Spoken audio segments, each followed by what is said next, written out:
Shalom. Let me get straight into this lesson. I'm going to play this video, then I'm going to get into some scriptures in chat GPT. So this is the disturbing truth about Thanksgiving Day that you're never learned in your history class. And I ain't going to, ramble too much. I'm going to play the video. You brothers and you sisters has been in the truth a minute. You know what time it is. This more for the people that's new that don't really know what's going on. So let me get into this video. Truth about Thanksgiving that you never learned in history class. Most people love Thanksgiving. It's a time for families to get together and celebrate the holiday together. Most people will cook a turkey, sweet potatoes, green beans, plenty of delicious pies, especially that pumpkin pie. Good stuff. Well, the reason that we're told that we celebrate Thanksgiving is that we are commemorating the meal between the Pilgrims and the Native Americans. Well, over the years, the holiday has gone from a celebration of this union to a celebration of watching football with the family and having fun. Every kid in school learns about the first Thanksgiving in class. We've been taught that in 1621, the first Thanksgiving took place. The Pilgrim Fathers gathered together to celebrate the first harvest in the newly settled land of Plymouth Country, which is now known as Massachusetts. The settlers decided to invite the Native Americans to the celebration to thank them for their help. They also wanted to make the Native Americans feel welcome. On the first Thanksgiving, they sat down for turkey, sweet potatoes, and pie. It sounds like a delightful story, right? But unfortunately, it's not all true. There are some disturbing truths about Thanksgiving that you probably did not learn in class. Squanto is a famous Tisquantum, and he had a lot to do with that first Thanksgiving. In school, we were taught that this Native American spoke English, which helped him to communicate with the English newcomers and translate to his fellow Native Americans. While that part of the story is true, it's not the whole story. Squanto did not spend his entire life in Plymouth Colony with his friends and family members. He also did not translate during the first Thanksgiving feast out of kindness of his heart. The reason Squanto was the only Native American who spoke English was that he had been enslaved and forced into servitude in England. When the English headed to his native land in 1619, they brought him along. They figured that he could help them speak to the people in his native tongue. Now, if you thought that Squanto was just a highly intelligent Native American man who helped open the lines of communication between the Pilgrims and the other Native Americans, you were taught wrong. The story of the first Thanksgiving says that it was all peace and happiness during the first Thanksgiving feast. That's also not accurate. The Pilgrims didn't send out a happy invitation to the Native Americans asking them to join them for a meal. Massasoit, the Native American chief of the Wampanoag people, he was invited to the first Thanksgiving. He arrived at the feast with 90 of his men. Because the Native Americans were armed warriors, the Pilgrims decided that they had to do something as a show of force. So they fired their guns in the air to let the Native Americans know that they could fight if necessary. Not exactly the happy start to a dinner that we were taught in elementary school. Putting up a sign of force before dinner doesn't make for the most relaxing of meals. Now, our Thanksgiving menu today is said to be based on what the Pilgrims had and the Native Americans ate on that first Thanksgiving. Unfortunately, that part of the story is not true either. While there were wild turkeys in the area, they were not served during that meal. The Wampanoag people showed up with 5 deer to be cooked. So that means that we shouldn't be eating roasted turkey on Thanksgiving, not if we want it to be a legitimate, authentic Thanksgiving meal. We should be eating venison. Also, sweet potatoes were not grown in the region at that time, so they couldn't have been served during the first meal either. And the settlers did not have flour or butter when they arrived in Plymouth Colony, so no dinner rolls. Without sugar or butter, we also couldn't have had those baked pies that were said to have been served at the first Thanksgiving dinner. No pumpkin pie? That's just not Thanksgiving anymore, is it? In school, we learned that the first Thanksgiving took place in 1621, so that the Pilgrims could thank the Native Americans for their hospitality and kindness. And it is a beautiful story, but it's not a true story. Many historians believe the first Thanksgiving took place many years later. And they also think the reason for the first meal was to mark the settlers' victory over the Pequot Native Americans. That's what it was. Now, if that's the case, the whole point of the meal was not to give thanks to one another. It was not about peace and harmony. It was about victory over the Native Americans. Today, we celebrate Thanksgiving on the 3rd Thursday in November. That's not the actual... So that's what it was all about. They was having so many, they were slaughtering so many so-called Native Americans, which that would be the Israelites. that was already here, the Reubenites, the Gadites, Issacharites, so on and so forth. They had so many massacres, and after these massacres, they would have a feast. They was having so many that they just consolidated to one day, a year. So everything that you've been taught is a lie. And this wasn't the best video to explain this, because I had another video I did last year. I couldn't find it, but it was way more, way more straight to the point than this. This was kind of watered down, but you get the point. It ain't what you was taught. They didn't even eat no turkey or nothing like that. It was all about the so-called white man advancing, stealing, killing, raping, robbing, stealing land, breaking treaties. The treachery of this devil, the same old, more of the same. So let me get into this chat GPT, and I'm gonna let it break down this cultural assimilation. And you see everybody, pretty much everybody in this American system is drunken in this philosophy, the traditions, the customs of Babylon. Right, so I'm gonna go here and let this cook a little bit. So why? And somehow people know what this actually, they know some of this history, but they still gonna do it because they're in the world. There it is, Salaki.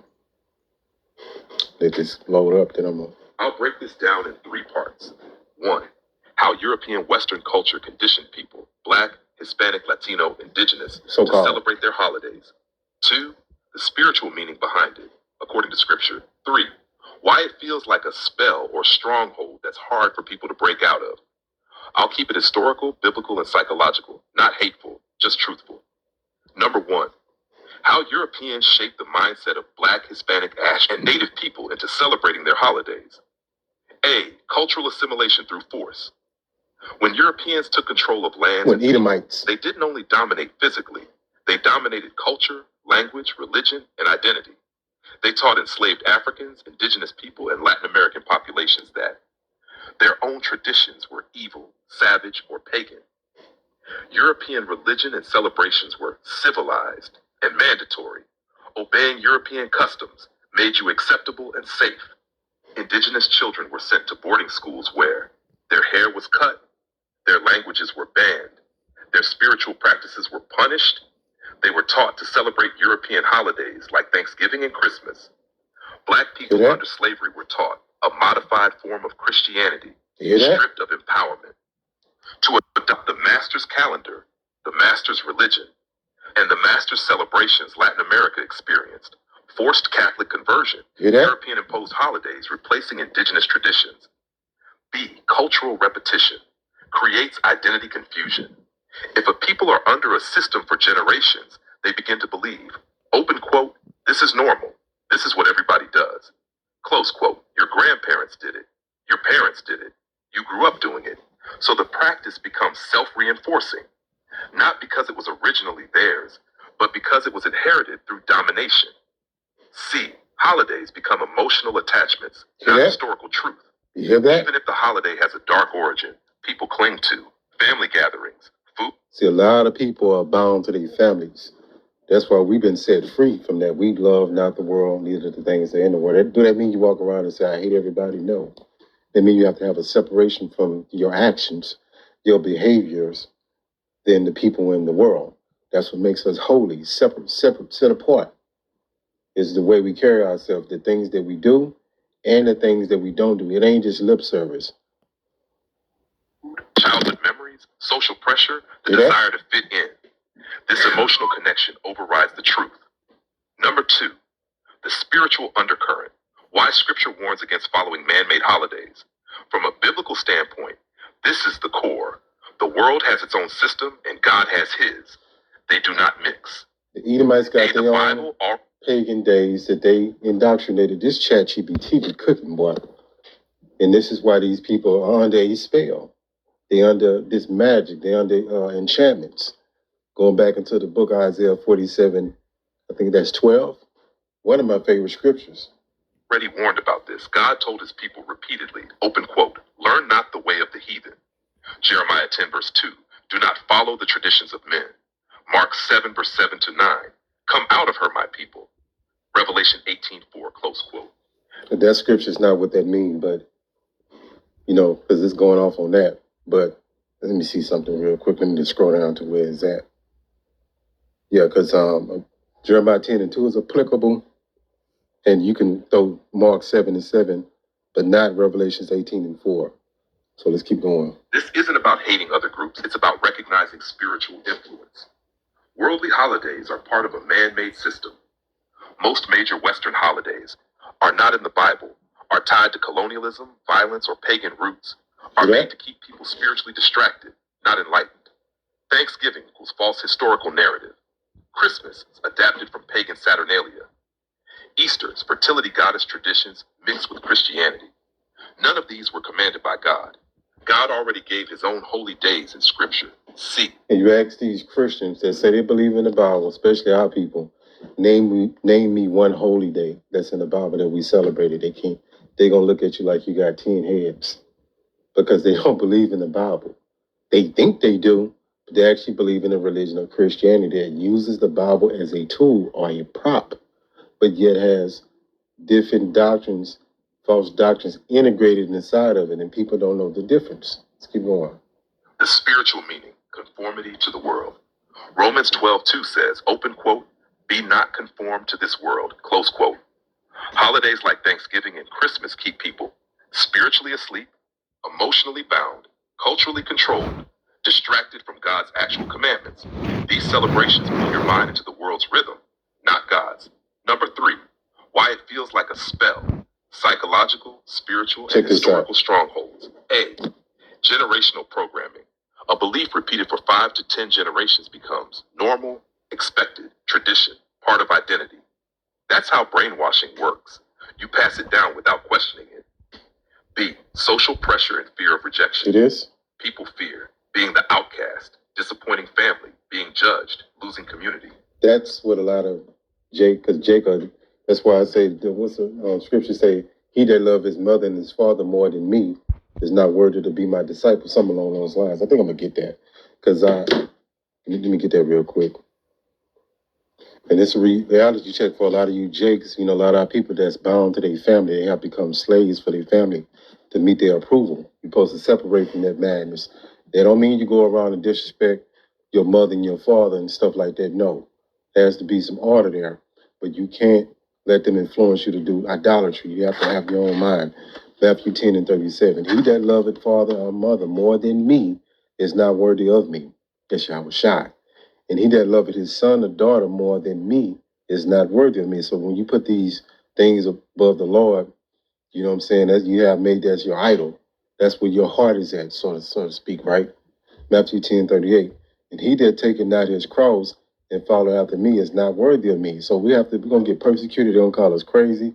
They're going to call us outcasts. They're going to be talking shit behind our back. It's just what it is. We don't give a damn. Saying we actually love it. Because I don't want to be like this world. This world these traditions are strange. These people fake, bugged out, all kind of madness. So it is what it is. I'm thankful that, just be thankful the Lord pulled you out of that insanity. Right here. Let me go back up. Let me go up, Salakia. And this is the thing that Jake don't want to do. Jake is offended at the gospel. That's why a lot of Jakes fall out of the truth. They get disenchanted because we got a way that we have to conduct ourselves. And, when you're really in your right mind, you ain't got nothing in this world. Matthew 10:35. For I am come to set a man at variance against his father, and daughter against his mother, her mother's Salakia, and a daughter-in-law against her mother-in-law. So this figure that they gave you named Jesus, which is an idol, this is the direct opposite of that. Yahushua comes in a different spirit for separation, right? But that idol Jesus said, "Come, everybody come together." That's how you know it's not the Messiah. But you see what it is. It's not going to be, all good, so to speak. And after you've been doing this for so long, you get used to it. It is what it is. So it ain't nothing, just another day to us. Hopefully this lesson, you can do further research. Hopefully this lesson has been edifying. Call Halal Yahweh, Bahashim, Yahushua, Bahashim, Rachak, Kodash. Shalom.